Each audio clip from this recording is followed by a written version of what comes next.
Good morning, and thank you for joining us in this session towards Parity in Power.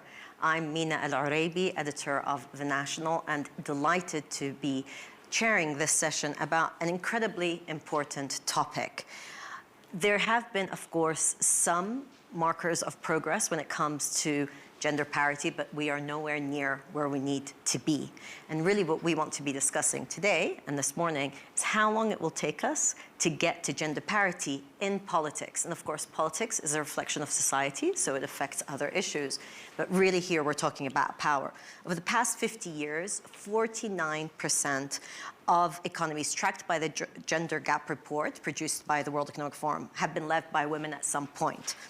And there have been some important progress notes. In the past decade, 15.5% of heads of state around the world have been women. In the UAE, where I am based, half of the Federal National Council is actually led by women, and we have great representation leading the Middle East, North Africa region. But we have a long way to go globally. At the UN General Assembly last year, under 10% of speakers were women, 19 women in total, only 5% heads of state and 3% heads of government. And what we're seeing in 2024, less than 10% of economies included in the Global Gender Index had reached parity on ministerial levels, so had equal numbers of men and women in ministerial level. So what we want to see is the global pace of progress improving. If we stay at the rate we're going now, it will take 168 years to get to parity. And there are too many statistics that I could rattle off, but last year, which was the largest electoral year, we all followed the elections, 3 times more men were re-elected than women elected to office.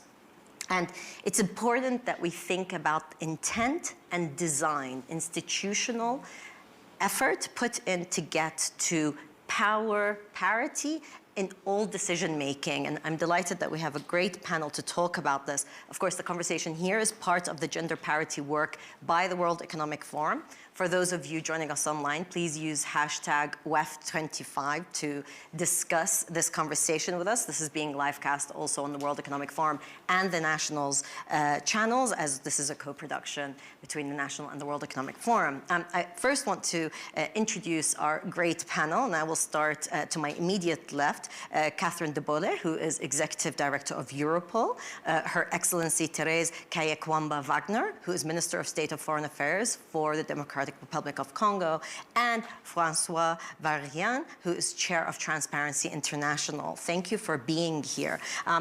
Minister, I want to start with you, please, and I want to talk about the role of women's political representation in shaping the conditions for peaceful and more equitable growth for countries. How important is that parity dynamic?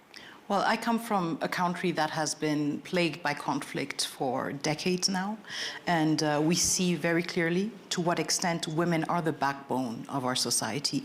They are the backbone of our resilience in communities, and at the same time, we do see an inequality, if you want, in terms of the responsibilities that they have in this informal sector, and at the same time the responsibilities that they have when it comes to formalized power through, for example, governments. But at the same time, I'm also from a country that has made a very important leap. We have gone from 16% of women in government to 33% in the government that has been put in place in 2024. And so I think this is a very telling example of to what extent there is a necessity for design, for thinking about systems and making sure that women are duly represented, but at the same time also for championing those causes and making sure that this goes hand in hand with political will. A lot of these things are not possible without political will. So I think it's about striking that balance and making sure that the contributions that women make in society and that we benefit of, all of us, also have a visibility in the formalized power structures that make sure that we also grow as economies and as societies. And it's really interesting the way you approach it, because there's the bottom up and the top down, and there's always that conversation about how much do you need this to be formalized and imposed, and how much does it have to come out organically. How do you ensure that there is that balance, that you have both? And you know, the figures that you gave are really formidable to look at how the DRC has approached this. I think on the one hand, precisely by nurturing political will, and I think it's very important to have champions and not to view the issue of parity as a sole struggle only for women. I think it is important to have more men who are also advocates of a more equitable working environment and a more equitable repartition, if you want, or division of labor between men and women, and who also are advocates for the added value that women bring to the table, the different ways of addressing certain challenges. So I think it's mixing this lived experience, if you want, with also very adapted legal mechanisms, because at the same time we also, and I think we represent different regions of the world, we also have to be cognizant of the social cultural context that we operate in and make sure that we strike the adequate balance to ensure that quotas, for example, or that legal measures that are put in place are conducive, and that the environment itself is conducive, because it can harm the cause much more to impose quotas, for example, or other measures if they are perceived as a threat. So I think it's a very delicate balance that requires a lot of also understanding of the local context, but that can benefit also from, you know, exchanges and experiences within regions, but also beyond regions. And I think it's making sure that you have a diversity of voices that contribute to those reflections and that fuel the political will at the start that needs to be the igniter, if you want, and make sure that you enrich it from different perspectives.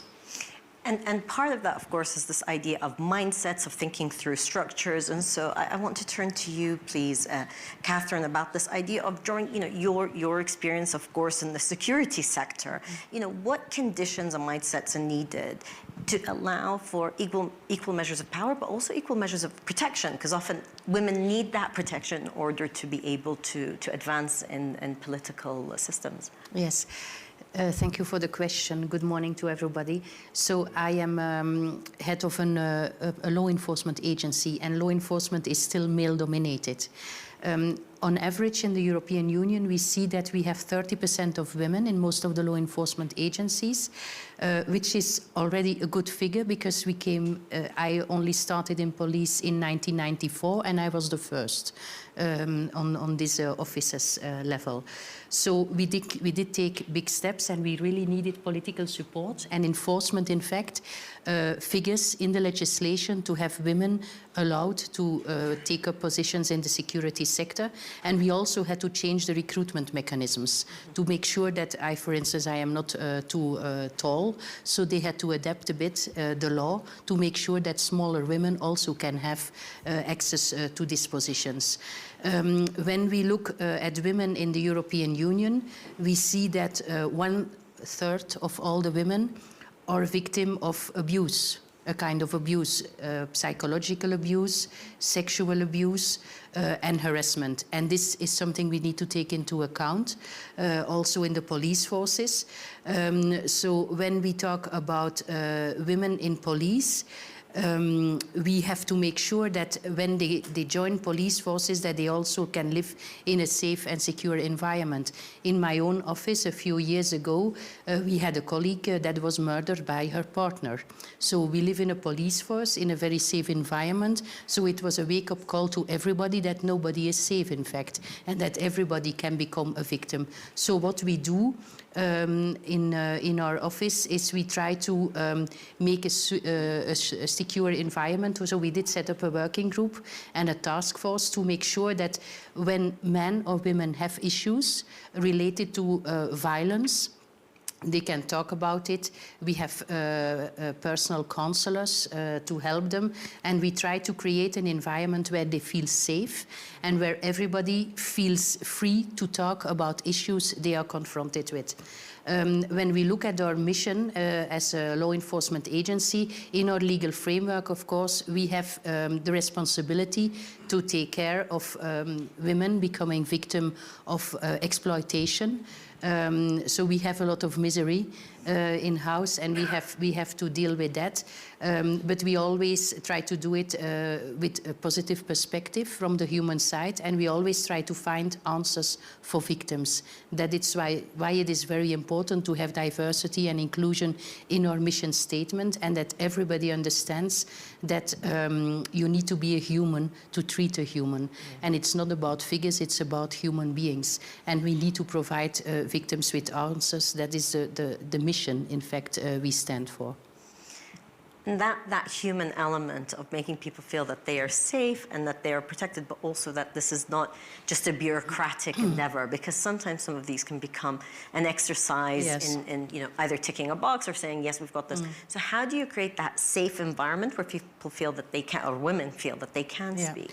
In the beginning, it was a bit difficult because we had to take the decision top-down that diversity and inclusion is the core issue of our business, of our agency. And then we did set up working groups with men and women to reflect on it. And now we work bottom up. So we have different teams in the organization, and they discuss, in fact, about what do we need to do in the organization to make sure that we create a safe environment. And every manager has the obligation to put this in the action plan and in the strategic development of the different departments, and is evaluated on that. So I must say we talk about it. Also with the recruitment of new people, it's part of the recruitment. We went through all our vacancy notices to see that is diversity and inclusion included in the vacancy notice, and how will we go through the recruitment process to make sure that we recruit the right people. It's not a one-step exercise. It takes some time to get there, but we already do it now for 4 or 5 years. And I must say that we have this safe environment. We have a lot of men being confidential counselors. They are very active in the organization. We also invested in nurses. We will invest soon in psychologists to make sure that we have professionals. But the most important, or the experience we had with our colleague that was murdered was, in fact, that she did not dare to talk about the issues she was confronted with. And she talked to one person, but this person did not feel comfortable to go and to talk about it with other people. So we really took this on board to get the right lessons out of that and to make sure that everybody feels safe to talk about it. And then, as an organization, we have the obligation to try to find a solution and to help her in how to deal with the local authorities, with the police, with the social sector, and how to find a solution to a problem. And what you've highlighted is how multifaceted these issues are: community, organization, feeling of safety. François, I want to turn to you because, of course, corruption has a harmful effect also on women's access to opportunities, not only in terms of safety, but also resource and opportunities to progress, especially when we're talking about power dynamics and political dynamics. So how can community-led initiatives help to kind of disrupt some of this corruption, but also foster a more equitable approach to let women have access to political power? Well, thank you very much, Mina, for this question. And thank you for inviting a man to this conversation, because as Her Excellency was saying, we also need to mobilize men in this fight, and I think we will have the opportunity to come back to that. So where do we start from in terms of the anti-corruption fight to achieve parity power between women and men? As Her Excellency said, and also Mrs. Catherine de Bolle, women are in a situation in most countries where they have, in average, much less financial resources than men, and they are more exposed than men to the statal or local governmental power, because they need access to basic services, water, health, education, so that they are more exposed to the potential abuses of power, to the potential corruption. And since they have less financial resources, and since power is very much male-dominated, they are also much more exposed to becoming victims of what we called sextortion, but what has to be called probably sexual corruption. And you know, I started with Transparency International 15 years ago, and at that time, almost nobody was speaking about sexual corruption. Now it's really one of our major issues to fight against that, and it's well, according to our research, it is extremely pervasive and still underestimated. So that's on the daily basis, but also in extraordinary circumstances or in circumstances such as wars and conflicts, but I'm also thinking of climate catastrophes. I'm thinking of Pakistan, where there were those floods a few years ago, and still there are women with their children and they do not receive the aid needed, and in a number of instances, men have left, so you have the women with the children and they have nothing to live with. So it's very important that we address this abuse of power with women being victims of those abuse of power. And the response to that is obviously to achieve parity in power. So that we are active at the community level, and in many countries we have what we call the ALAC, so Anti-Corruption Legal Advisory Centers, which are mobile ALAC, so we are reaching out to local communities.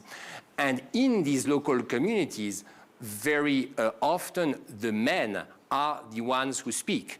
And our people on the field, they are trying to empower women so that these women are asking for their rights and they are also speaking up. And we also have, and that's a point that was raised by Catherine, gender-sensitive reporting channels, so that also women are talking to women, women are listening to women, so that they feel safer to express their, well, to tell about the abuses they were victims of. So that's at community level. Now we have the whole issue of elections. So maybe you want me to comment on that and on work on that. So I'm not an expert in elections, and some people on the panel may be more expert than me. But the observation of our chapters worldwide is that obviously politics is very much men-dominated, and not only men-dominated, but dominated by a male model of physical strength, patronage, big muscles, etc., etc. I'm not sure we got rid of that model yet, but so we have these elections, and we are campaigning for women to be empowered by the governments to run, so that there are funds dedicated to help them, because women need more money than men to run. First, they have less money. And second, they need more money because they are outsiders. They need more efforts to convince people that they are to be trusted. And they also need money for their safety in many countries. So that's very important for them to be empowered, so that we can achieve this parity in power. Thank you. Just on this point of the money raising is also a problem, of course, of corruption and the possibility of extortion almost. And so do you find that women are more vulnerable when they could be manipulated on this issue since their resources are less? Oh, do you track that? Definitely. They are more vulnerable. And it's clearly an issue of all countries, because we don't want to feel that it's only a global south issue. In my home country, in France, in most countries, it is an issue. So clearly, women are more vulnerable to extortion when it comes to trying to share something of the power that is exercised at national or local level. I'm delighted that we have Her Excellency Secretary of Environment and Natural Resources from Mexico, Alicia Bárcena Ibarra. Thank you for joining us. Minister, I want to ask you what different steps or measures stakeholders in the public, but also in the private sector, can take to close the political gender gap. Well, thank you so much. It's a pleasure to be here with you and with this fantastic panel. I wanted to say, the first thing I want to say is that in Mexico we have a powerful breakthrough. It's the first time in 200 years that we have a woman president. And this is tremendous because it changes the whole, it's a paradigm shift altogether. So closing the political gap, it's very much connected to from my perspective, to building up the economic autonomy of women. When women have economic autonomy, it's easier for them to participate in many fronts. Because when they are dependent on economic terms, that's when they fall into corruption or dependency or even, you know, they are abused in many ways. So from my perspective, the first thing we need to achieve is economic autonomy, parity on economic terms. For example, in Mexico, we still don't have that parity in salaries. We have to achieve it.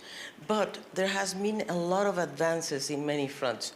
Politically now, in Mexico, there is a law that guarantees that 50% of the Congress has to be by women. Women have to be in Congress, 50%. If there's no 50%, for example, if there's a male candidate, sorry for that, that won, but the next one is a woman, and in order to achieve parity, then the woman takes the seat. And this is, I would say, this has been a positive law and assertive way, mechanisms to achieve parity. But the other part is the Supreme Court is also led by women, and also the central bank. So it has been really a total shift from a very, I would say, machista society, I don't know how to translate that, but a male-oriented society in Mexico. Can you imagine the guns and everything? You know, and the movies are very clear on that. But then there has been such a shift, such a change in the mentality. Now little girls say, what do you want to be in the future? President. Never before, honestly. So this is something that politically has made a lot of a difference. Socially also, the president, the Mexican president, has been very, very assertive and very positive in creating policies to help women at all fronts. Because one of the main things that I think we have to achieve, for example, women don't have access to property rights in terms of land, for example, in many places, indigenous peoples. So we have to make so many things to make sure that women have access to finance, to political participation, to social participation, and it has to be done. There has to be political will. It's not going to be automatic. This is not automatic at all, and that's why it's so important that in the police or in security arena you have women. In the political arena you have women. Now in the private sector, we are lagging behind. And I think it's not only Mexico, I think it's the world. Because we do have a lot of women in the private sector, but at lower levels. It's not really yet, let's say, the direction or the decision makers that are at the top in the private sector. Once I made a question to a company, Starbucks, and I said to him, to the CEO in Latin America, I said to him, how many women do work in Starbucks? He didn't know. He didn't know at all. Okay, then he went back and came back and said, no, more than 60% women are working in Starbucks. And I said, okay, how many in the decision making? He didn't know. He went again and came back and said, well, I think there we have a problem. It's like 20%. That's the problem. So we need to engage in a different way with the private sector to make sure that women are also, you know, able to reach the top, because otherwise we have to break the crystal ceiling, you know. I think this is what we need. I mean, the point of course, the private sector capability in reaching managerial level is tied into economic empowerment that then allows women to have more of a political role. And I wanted to ask you, when you spoke about the mindset change, and congratulations on the election of your president, what do you think was instrumental in making that change, in getting people to accept? And if I can follow with that, do you worry that there can also be a backlash? Because sometimes what we see when there's this progressive step, there can be a backlash from those that feel that they may have lost out as a result. Absolutely, and that's why, I mean, what she has gained, I mean, it was very difficult. Actually, she got the majority of votes, 35 million votes, which was historic in Mexico. And I think it has to do with the connection and the empathy at the local level, you know, but she has a double work because it's not like naturally accepted. So she has to do even better than men in many fronts to demonstrate that it's possible. So the challenge is there. She only has 4 months, but still, you know, she got 85% of approval in these 4 months. And I think that's a tremendous, but the challenge is there because men are just what, men and the whole society is watching. And many times for women, it's more difficult because you have a double checking, you know, and also you have the care work that you have to do domestically, you know, you have to work and then the other third of your day, you have to be in charge of your house. Unfortunately, that's still the case. I mean, men are fantastic. I have to say that in my case, I'm very fortunate, but you have to still look after the children and the schooling and the this and everything. So even the president, you know, there was unfortunately, one man from the news that asked her, well, but you are a, ¿cómo le dijo? You are a housewife. To her, she said, you are a president, but you still are a housewife. And she said, well, that's my privilege, and it's an honor for me to be a housewife and at the same time to be a president. But he was challenging her, you know? Yeah. This is the problem. There's still that mentality that women are not capable. And often the mentality, by the way, is not restricted to men. There are many conservative women who actually question and can. Even worse. Yeah, and it feels worse when it comes from women. You remember Madeleine Albright when she said there will be a place in hell for those women that do not help other women. Yes. Well, that's the case. I want to open the floor if there are any questions. In this conversation, we can keep going. The opportunity. If there's anyone who has a question they'd like to ask, please indicate to me. But meanwhile, we will keep our conversation. I want to turn back to you, Ms. de Bolle, about being the first woman to serve as Belgium's police commissioner, and you said you were also the first officer in the changes. You know, how do these institutional changes get sustained? Because sometimes what happens is that we see that, but then again, it doesn't continue. How do you ensure that it gets sustained? Yes, it's really a job. Because I completely agree with what you said, Madam Minister. You really have to have a plan. How do I attract women? How will I get more women in the office? And how to recruit them. I remember that as General Commissioner, I took a decision that I wanted to have half of the selection committees to be a woman. Wow. The unions did not accept because I used the term women. I had to say the other gender.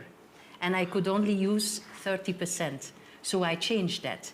And then we had women in the selection committees, and they all say a selection is objective, but it's also kind of subjective.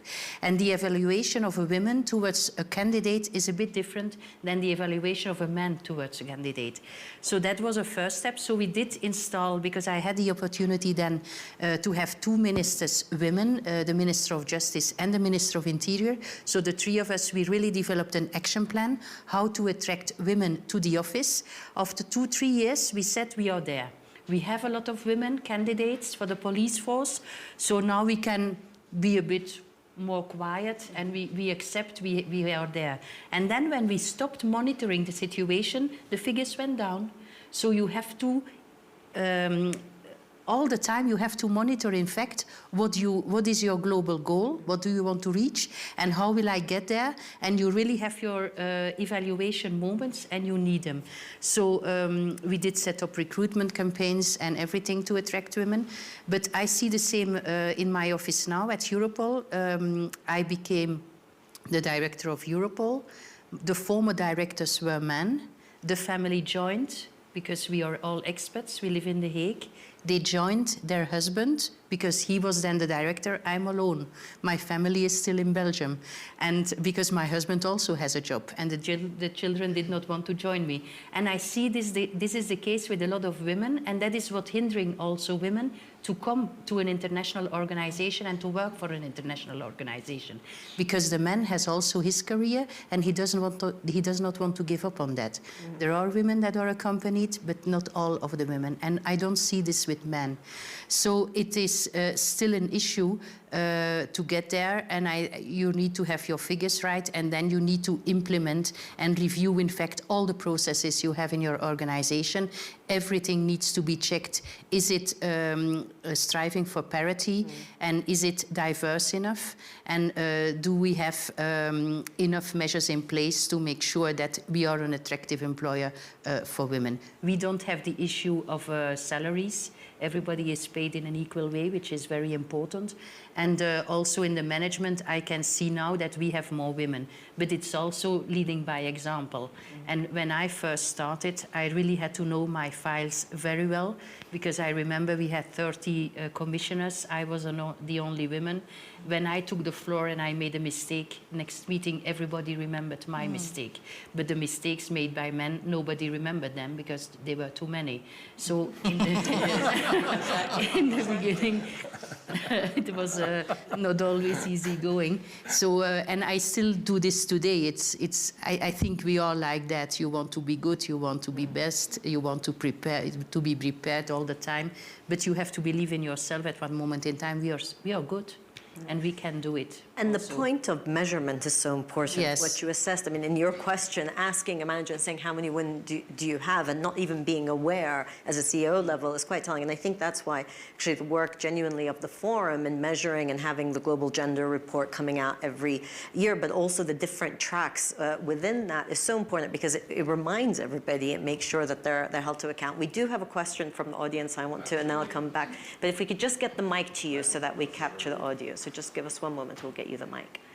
And then I'll come back to the panel. Yes, please. Yeah. Good morning. Good morning. I think I will sit, so it's okay? Sure. Okay, very good. My name is Mervis. I'm actually a global shipper. And yeah, I have a question. She just mentioned something very important. Most of our ministers and people who are actually elected as ladies, who are actually taking power, I'll say right now, there is pressure into performing. That is actually from different society. We expect them to perform differently. And as she said, whenever you make a mistake, you either condemn the entire other generation that's coming after you. So is that pressure of performing cannot lead you to make a mistake again? That's my question. Thank you. Okay, so the pressure of performance. Your Excellency, do you want to take that? Yeah, I mean, it is a reality, and I fully concur with what was said previously from all colleagues, because there is just a much higher level of scrutiny when you're a woman. I think depending on which society you are in, there are other layers of your personality that are additional filters, if you want. It can be age, it can be community, it can be religion, and so everything weighs further on the scrutiny that you're exposed to. And I think even when we think about how to ensure women have greater access to positions of power, it's very important to integrate an incremental approach. When we hear the important milestones that were passed in Mexico, this is certainly not a shift that happened from one day to another, right? It might be perceived by some that way, it might be seen by some that way, and when we also hear how much effort it takes to change a structure like Europol, then we understand that it is an incremental approach. Even if at the end we see the big result, there is consistency in monitoring, there is consistency in asking questions, there is consistency in having numbers, but there is also consistency in making mistakes. And I think this is something that needs to be normalized, both for women and men. I think men have normalized making mistakes. They have kind of like inherently normalized it. But for women, I think it's important to give yourself that grace, that it is part of a process, both as an individual. So when I consider my progression as a Minister of Foreign Affairs in a government that has for the first time in our country so many women, that for the first time in our country has a Prime Minister, women also leading very strategic portfolios, environment, national education, foreign affairs. I think it's important to give yourself that grace of saying there will be mistakes. There have always been mistakes in this area. You're not the first one. And so you learn from mistakes, right? And at the same time, also embedding in our reflection of how to progress towards more parity, embedding the necessity of making mistakes to learn. And this is something that we somehow fail to normalize, or that we seem to individualize when it happens under certain circumstances, or when it happens to specific people, for example, to women, but also maybe other groups. And so I think there's also just that inherent struggle to make sure that changing societies, changing mindsets, inherently goes hand in hand with making mistakes and with learning. It is a process where you learn. The big mistake that we have made so far is excluding women. And we're learning from that mistake day to day, and we're trying to fix that mistake, right? So I think it's also important to give yourself that grace of saying, it is an incremental approach. It will require consistency in efforts. Sometimes the results will seem big and grand and seem that it came out of nowhere, but it's actually the result, and we stand on the shoulders of all the women who came before us, and of all the men also who came before us and who paved the way. And I think this is something that sometimes gets missing, that goes missing, especially when you have coverage that focuses on, you know, the big story. A woman who is occupying this position, and it seems like, you know, it came out of nowhere. It didn't. It's a continuous effort, and it's an effort within communities, but also across communities and continents. Mr. Valérian, I wanted to bring you in because there's this, the point that we're talking about having champions, also, you know, men that are not only opening the doors so much, but also being champions. So how do you find that, again, can be done institutionally, and especially when it comes to issues of governance? Well, first of all, it is very important for men that we get rid of this machista culture, as you were saying, because it is also liberation for men, for many men, for me. Because this model of, you know, the strong man power in companies, in politics, has been and still is extremely prevalent. I'm 60 years old. In the France of the 1970s, 1980s, it was the prevalent model, and still is in many instances. So it is also liberation for men, and it is a cultural fight that we are waging here. Yeah. So that's very important. Now, institutionally, what are we doing? We are reviewing all our 100 national chapters every 3 years on their accreditation. One of the criteria is that the board of those chapters achieves parity. And now it's fortunate, it shows that we make some progress. There are a few countries where we have the reverse problems. So we have only women in the board. So we are trying to explain them that they have to attract men. And there are men who are saying, oh, you only have women in some countries, so it's not for us, etc. But in most instances, obviously, you know, we have more men than women. And we are trying to achieve parity in those chapters. And now at the global level, so we have an international board, we achieved parity a few years ago. So we had as many women as men. Now, unfortunately, we are back down to more men than women, and we are trying to convince women that they can run for elections. We have the same problems. No, I can't do that because I have to run my chapter. I have my family, I have my kids. But yes, they can do it. And our vice chair, the vice chair of Transparency International, Kerafito-Son, is a very courageous human rights defender in Madagascar. She has 4 kids, she has a husband, and she's the general manager of Publish What You Pay, and she's the vice chair of Transparency International. And globally, we are 2 women and the men to run this movement, because we, as of February 1st, we will also have a chief executive officer who is a Brazilian woman, Mayra Martini. And I'm a man, but over the first 30 years of existence of Transparency International, we've had as the chair position a man, a woman, a man, a woman, now a man. So, I mean, your point about the liberation of men is really interesting. It's liberation of society where we don't have to be hung up on it. But there's also the point that, and I see this even sometimes with my colleagues, where actually there is a certain sector of frankly, white middle-aged men that now feel that they're left out or won't put themselves up for certain things because they feel like, oh, we've had all these years of representation, we put ourselves back. And I think we also have to be aware of that, because you don't want to create a dynamic where you find a section of society now feels that they have to make an active effort not to be included. So it's a very delicate balance. Your Excellency, I wanted to ask you, If I can, we have a Men's Day at Europol. Oh, interesting. Yes, to put the men at front, because we had this discussion that we did put too much focus on women and how to give possibilities to women to enhance their career. So we have a Men's Day. Yeah.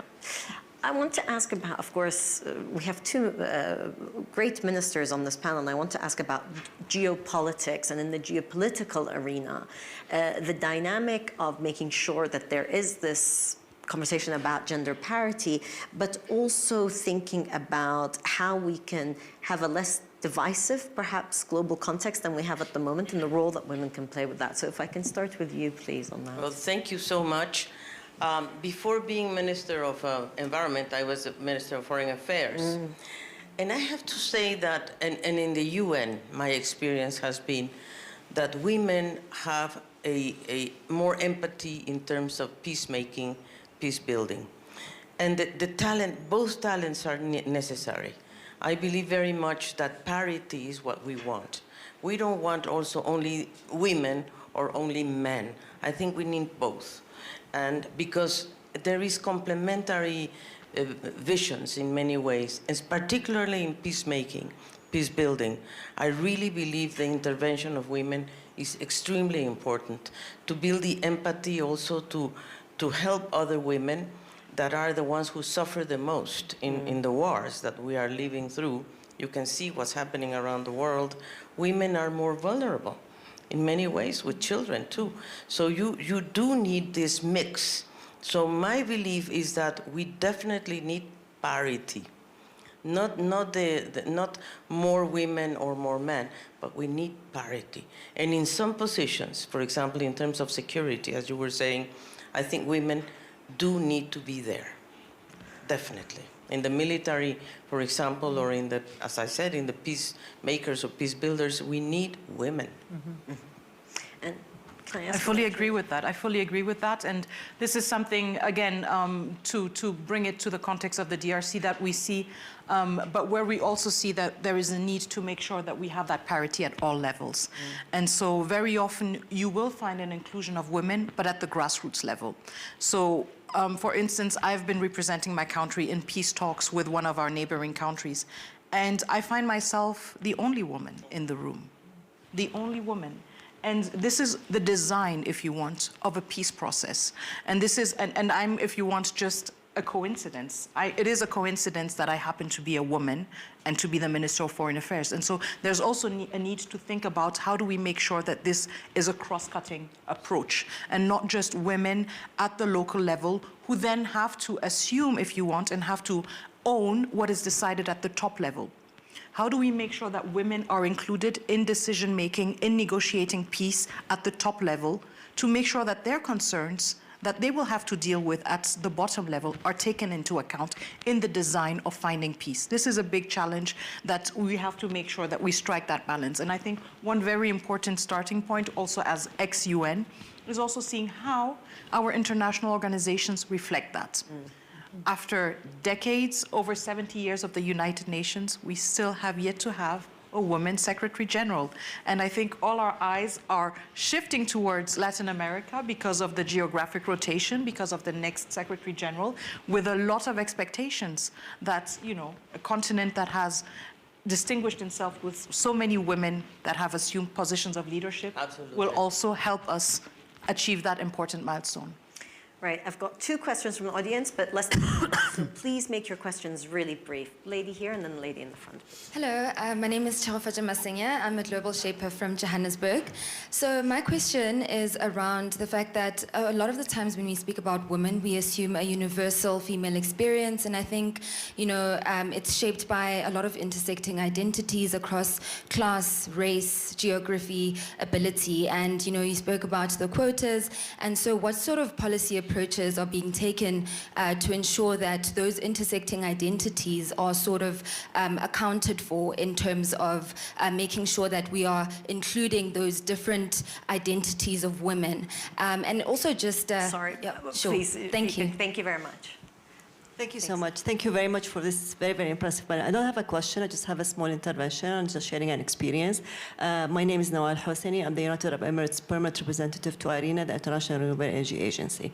I also have a role with the UAE government. And one of the things that we do at the UAE government is we measure the performance of all ministers, and we have a dashboard. So one of the KPIs that we are measured against is the gender balance at the leadership level.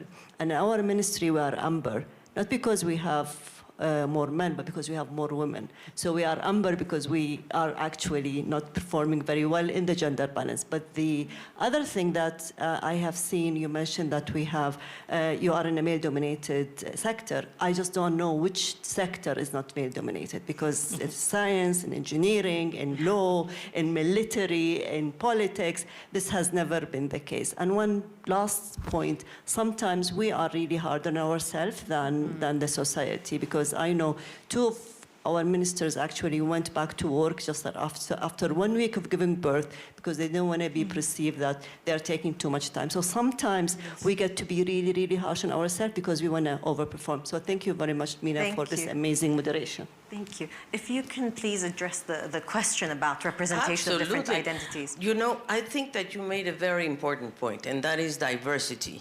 Because at the end of the day, it's not only about gender parity, but it's really about diversity. Within gender, of course. And all, you know, even LGBT, all these letters that I don't know them all, but you see, we need diversity. That's what we need. The more diverse is a society, the better. So it's gender parity indeed, but diversity within. Okay, we've sadly run out of time. I'm going to ask you each with one word to tell me what's one measure or milestone you want to see by 2030 to get us towards parity in political structures and politics. So one word. Law. Law. A female UN Secretary General. I love that. Gender disaggregated data in all research on this topic. Absolutely. Justice. Wonderful. Great words to take with you. I can't conclude better than to say, of course, community measurement, UN Secretary General, security, liberation for men and women, and also balance and diversity. We don't want to exclude anyone. Thank you all for tuning in, and please thank our amazing panel.